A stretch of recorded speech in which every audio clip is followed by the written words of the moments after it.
So I've been on that vape cig grind for the last few years, and I've been addicted to the phone for much longer than that. I honestly thought it would be harder to quit nicotine than my phone, but after I got a tooth pulled like a few weeks ago or such, and I couldn't smoke for around a week, that was really all I needed. Because I wanted to quit as soon as I started smoking years ago. So now I feel much better in that regard. It feels great to breathe and not be hella anxious all the time. And I still will smoke occasionally, but I don't really allow myself to own any cigarettes or vapes.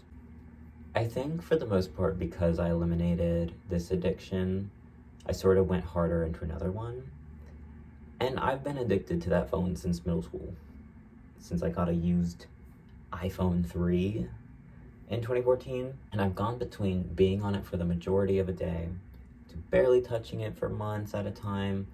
And this has been since middle school. Then it will kind of flip-flop between the two. So over a decade of struggling with a balanced relationship to the phone. I remember when TikTok came out and I downloaded it around the time that Falling in Reverse song came out. Or it didn't come out. It just gained popularity. Good Girls, Bad Guys. And I had to stop listening to that song because I was like low-key obsessed with Falling in Reverse. Through middle school and high school. Some of high school. Because that was during high school. And I literally I was so embarrassed. I was like, I can't do this. I downloaded TikTok around that time. And I very quickly realized how addictive it could be, and I deleted it. I made it a point all throughout the rest of high school and the little time that I was in college to stay away from short-form content, especially after watching it affect friends and see them lose so much time to it. I was afraid because I was aware I wasn't any different from the rest of them, and if given the chance, I would also become addicted. YouTube has always been my favorite social media because I feel like I can find a healthy balance between educational content and entertainment. When they started supporting short-form content, I was actually really devastated because I knew at that point there was no turning back and I would be addicted. Because around that time, and maybe I think it was Instagram that did Reels before YouTube did Shorts. I honestly don't know, and I don't care, and I don't remember. So, but I think Instagram got me a bit, but I was like, ugh, Instagram, whatever. But my time on YouTube, I couldn't escape it. I couldn't. And so I barreled straight into YouTube hell, YouTube short hell.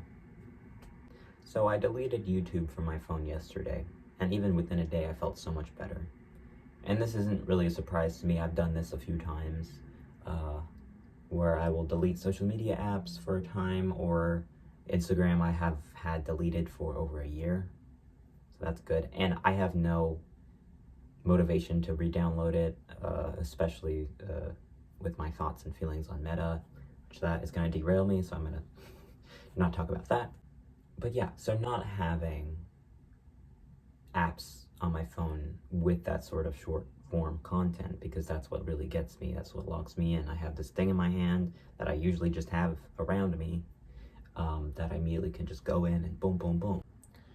But since I deleted YouTube yesterday, and Blue Sky, which was the only other social media I had on my phone, I was taking notice of what I was thinking when I picked up the phone, because it's that unconscious function that you will engage in when it's like, okay, I pick up my phone. I'm not because I'm thinking, oh, I want to do something on it. It's like, there's something to do on it. Let me just grab it. And I took notice of what triggered those things, like just the immediate, okay, I need to grab it, even though I didn't know consciously what I wanted to be doing on it. Obviously, it was because I would have a stressful thought, and then immediately, it's so quick and streamlined because I feel like I made the connection between stressful thought, phone. Phone has something to distract you with. So instead, of getting that immediate, accessible, quick fix, instead of having that on my phone, because now it's boring, I had to actually think, I'm like, okay, well, what am I stressed out about? And then I was like, well, okay, I need to do something about this, because otherwise I'm just gonna continue the cycle being stressed, because that is, the sort of motivation behind deleting YouTube is I know that there are underlying issues that I have to deal with. Otherwise, it's just gonna keep going and going and going. And I hate wasting time, and I hate shutting off my brain. But this is what makes it so enticing, to just immediately have something there that not only just shuts off your brain, but it keeps you locked in. It just allows you to get lost for hours, and then you kind of have this built-in excuse of like, oh, there you go. But yeah, here's where we get to how I believe it's harder to quit than nicotine. And I mean, there have been studies that back this up, or even opinion pieces done, and yeah, it supports this sort of hypothesis. But here's what I think. So when I want a cigarette, and I'm talking like present tense, because I don't smoke, I am not a smoker. I have to attach it to my identity, and then it will stick. Anyway, is that how it works? Oh, fuck, I forgot, I don't know. Anyway, but if I want a cigarette, I have made it so my environment does not allow for that. I have eliminated cigs from my immediate living space. And 2, I would have to go out of my way to get that dopamine fix, which obviously, like, I don't want to do. I want it now. Like, I don't want to go out and, walk to a gas station and grab some cigarettes and everything. I don't want to waste time. Like, I want it now, as in 2 seconds before I had a stressful thought. Because again, at least for me, and I know many other people, I sort of make that connection of, okay, I need a dopamine hit to this stressful thought that I just had. And sometimes it literally feels like it's not even like the specific thought. It's just like, I feel like something bubbling up and I'm like, okay. Or it's also just the want to continually keep yourself at like a baseline so you can't feel those spikes of stress, But yeah, so I have altered my environment so that I am less inclined to smoke. And honestly, like, at least for me, I don't know, it depends. At least for me, that is pretty much all I need, because I know, like, in my, like, being, I don't want to smoke. So it's like, I only do if I am in social settings and there is nicotine, or it's just easily accessible, because that's, and I hate it. I hate that it's like this, but I want it because I want like something that gives me that dopamine hit, because it is easy. That's it. And that's why I believe it's so much harder to quit the phone, because phones are so much more socially acceptable to be on in public, as cigarettes once were. They used to be like more of a social boom boom boom thing. I don't know what that was. Instead of cigarettes now being the sort of socially accepted way of, being with people, because that used to be sort of a thing where it would be the social thing, and it would also just be greatly more accepted when there were less studies on the effects of nicotine and whatnot. But now we have phones that are more socially acceptable in public and in domestic settings.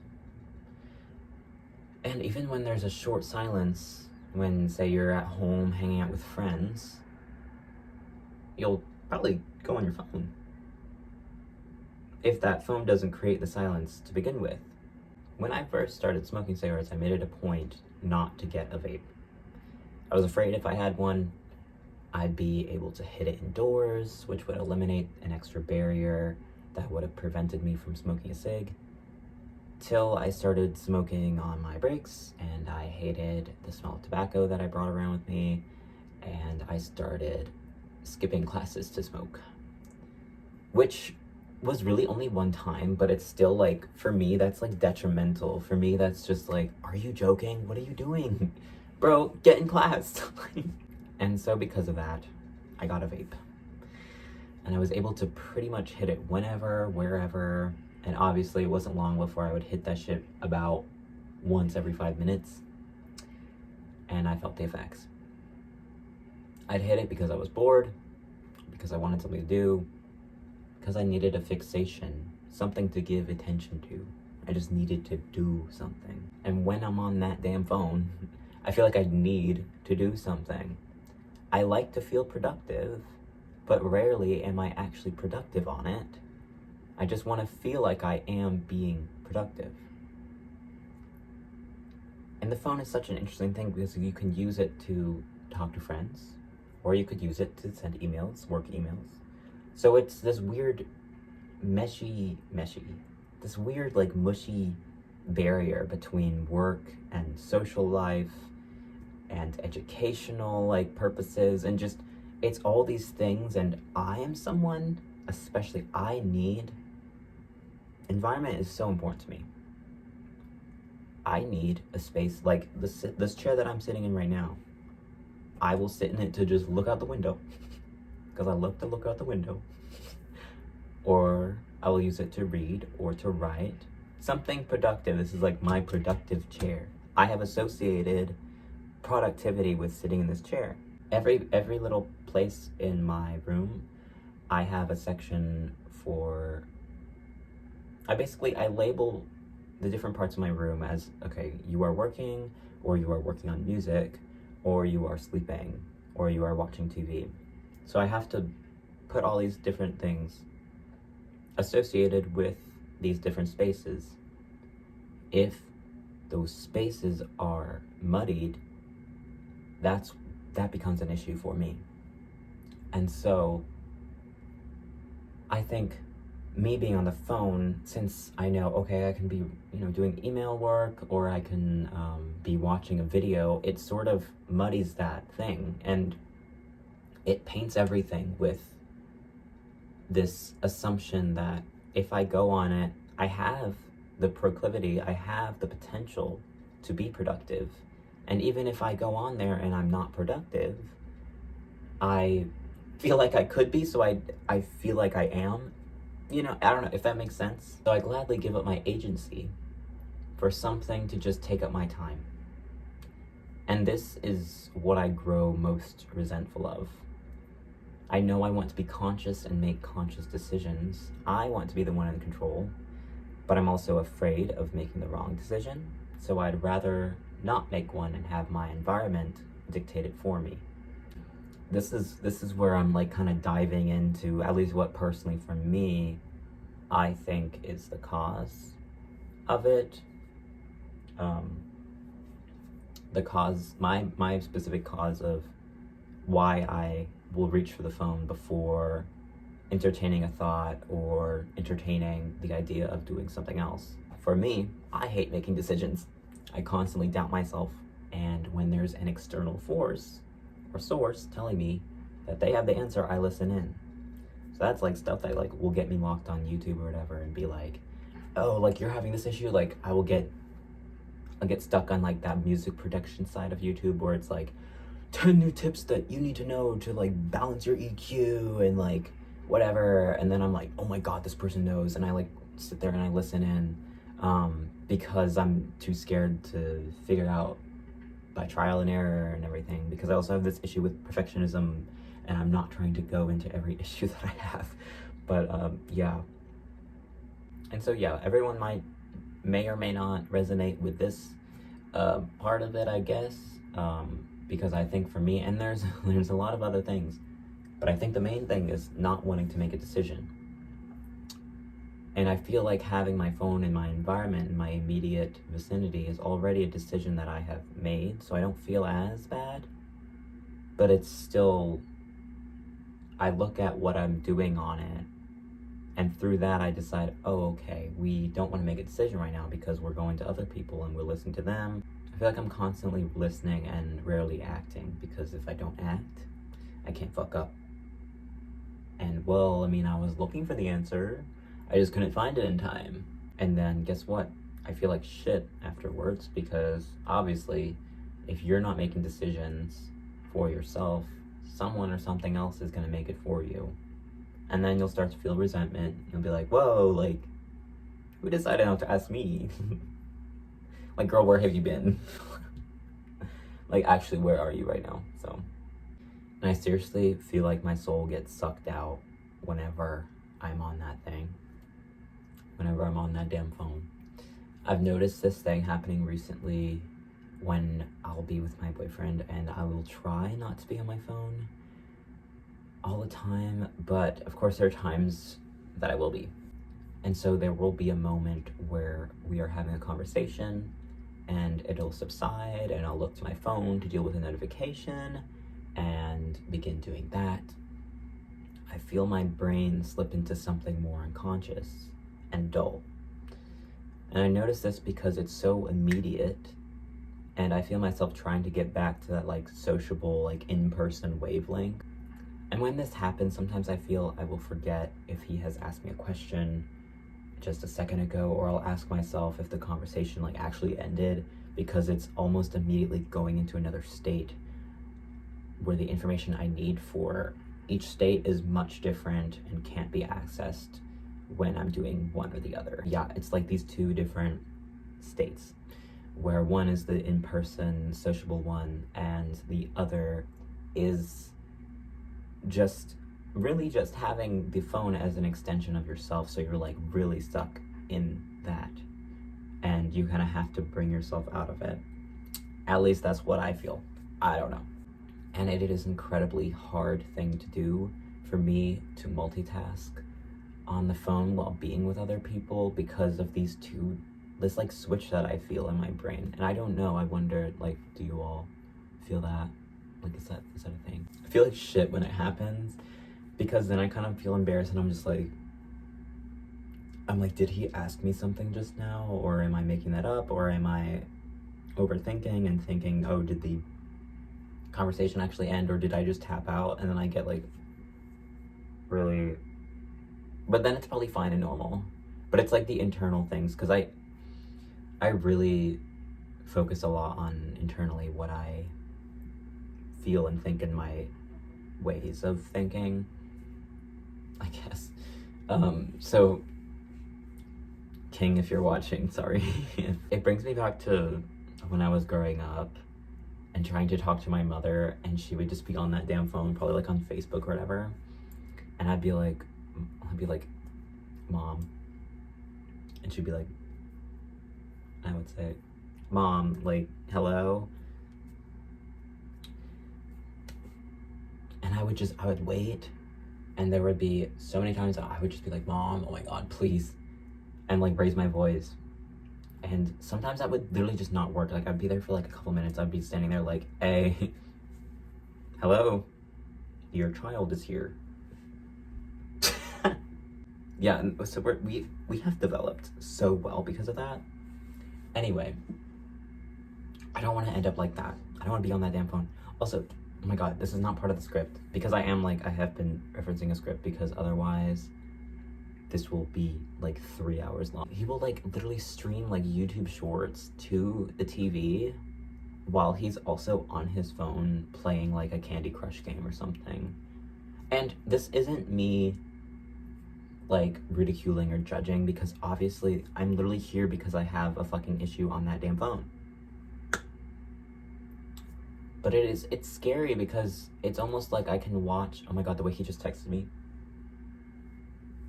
The way he just, okay. No, text me again. The way we haven't spoken in months. Anyway, so I'm not judging, I'm not ridiculing, because I have the same issue, and that is why I'm here. That is why I'm talking. But I think it's so interesting and different when you see another generation sort of have this, And it just makes me sad because it's like we have not been given the education to deal with this exponential growth and our technological advancement. Like, holy crap. Like, I was in middle school with an iPhone 3, I used iPhone 3, and now this is, I think, an iPhone 13. What the hell? And it's like, I'm only 22, guys.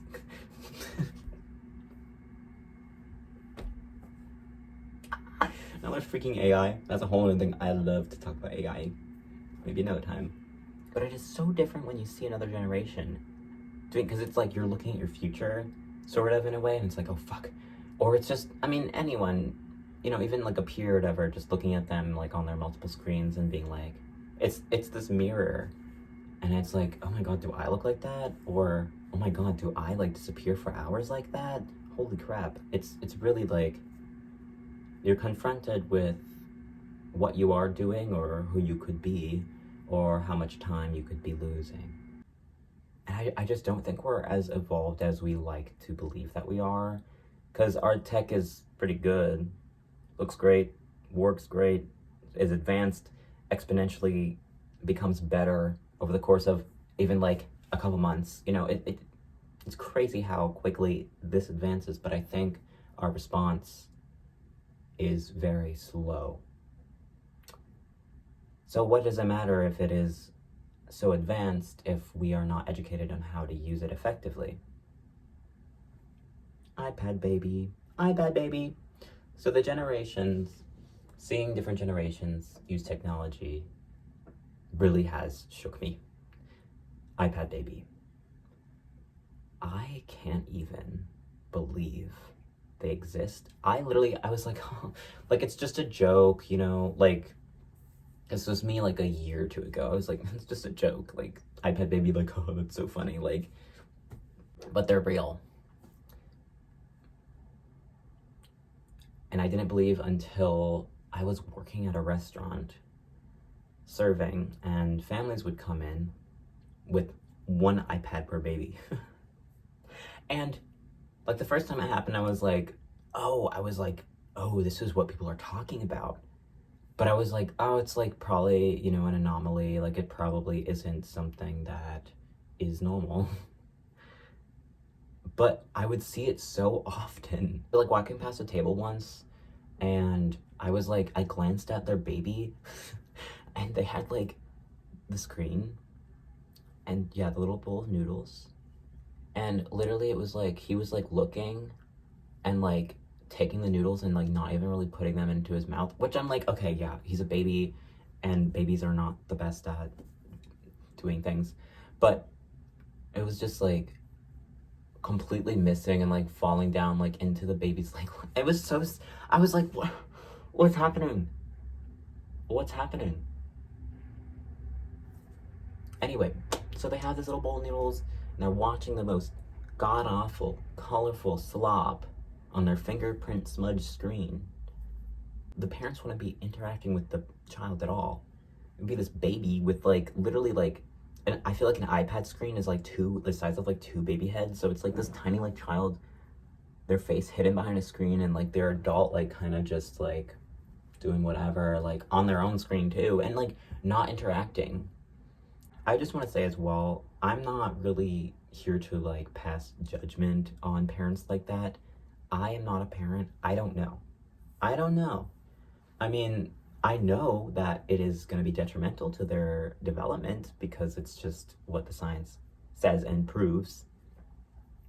It's been harmful to my development. It's been harmful to me now in different ways.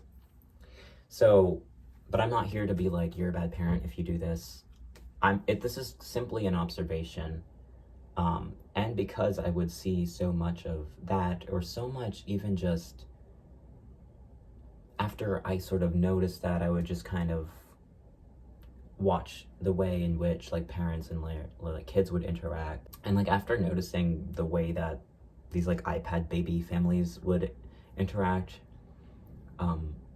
I really appreciated this one guy who would bring his kid in all the time. He was a regular, and I would never see him on a phone. I would never see their child on a phone.